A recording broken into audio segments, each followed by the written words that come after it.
मनुष्य मन के संकल्प और विकल्प पानी के बुलबुले की तरह ही एक क्षण में बनते हैं और दूसरे ही क्षण में फूट भी जाने वाले अर्थात मिट जाने वाले हैं। इसलिए कभी बुरा करने का विचार आए तो कल पर टालो और कभी अच्छा करने का विचार आए तो अभी कर डालो। तत्कालिक आवेश में लिए गए निर्णय सदैव पश्चाताप का कारण बनते हैं।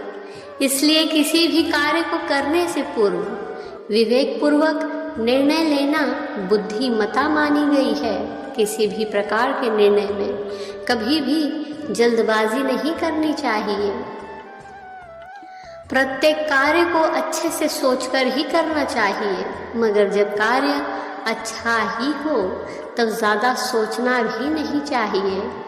कभी मन में अच्छे संकल्पों के बीज अंकुरित हो जाए तो उन्हें कल पर भी नहीं टालना चाहिए, क्योंकि मानव मन की स्थिति सदैव एक जैसी नहीं रहती। हो सके जो शुभ संकल्प अभी मन में आया हो वो कल नहीं भी आए, और ऐसे ही कभी बुरे विचार मन में आने लगे तो वहाँ शीघ्र क्रिया की जगह थोड़ी देर के लिए उस कार्य को टाल देना चाहिए, क्योंकि अच्छे विचार यदि बार बार नहीं आते तो सच्चाई ये भी है कि बुरे विचार भी बार बार नहीं आते। अच्छे को आज करो, बुरे को कल पर टाल दो, ये भी सुखी और सफल जीवन की एक कुंजी है। अगर आप दुख पर ध्यान देंगे तो हमेशा दुखी रहेंगे, और सुख पर ध्यान देंगे तो हमेशा सुखी रहेंगे, क्योंकि यह जीवन का शाश्वत नियम है कि आप जिस पर ध्यान देंगे वही चीज सक्रिय हो जाती है।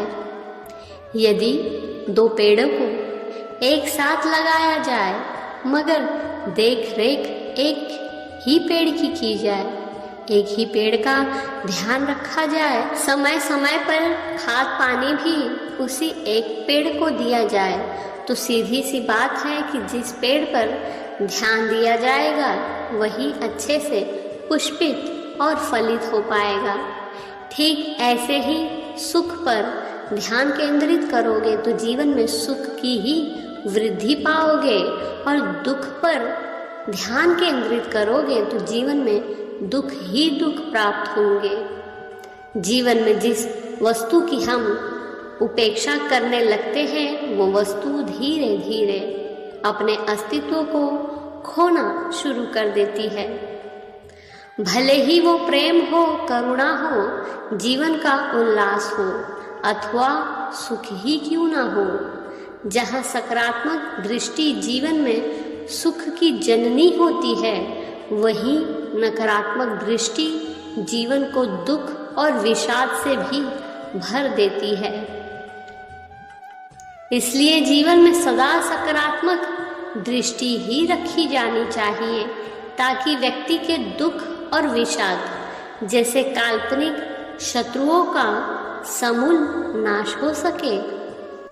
वह व्यक्ति आपका शत्रु नहीं हो सकता जो आपको आपकी गलतियों और कमजोरियों का बार बार स्मरण कराए, बल्कि वह आपका शत्रु है जो आपके गलत दिशा में बढ़ते हुए कदमों को देखकर भी मुस्कुराता रहे और आपको रोकने का प्रयास न करे। विरोध करने वाला शत्रु नहीं, गलत कार्यों का विरोध न करने वाला परम शत्रु होता है। आज अपने और पराये की परिभाषा थोड़ी बदल सी गई है। लोग सोचते हैं कि नातेदार प्रियजन वही है जो हर स्थिति में हमारा साथ दे, लेकिन वास्तव में सच्चे प्रियजन वही है जो अप्रिय कर्म से बचा ले। दुर्योधन ने चाचा विदुर की बात मान ली होती तो महाभारत ना होता। रावण ने विभीषण की बात मानी होती तो लंका का विध्वंस ना होता। मित्र वही है जो हमारी मति सुधार दे, जीवन को गति दे दे और गोविंद चरणों में रति दे दे। सज्जन आदमी का मतलब वो नहीं जो झूठ सह लेता हो, बल्कि वो ज़रूर है जो झूठ की पक्ष नहीं लेता। अधिकतर एक खामोश रहने वाले इंसान को दुनिया द्वारा सज्जन आदमी का दर्जा दे दिया जाता है, लेकिन जो चुप रहता है वो सज्जन नहीं, बल्कि जिसमें असत्य का प्रतिकार करने का उत्साह हो वो सज्जन है।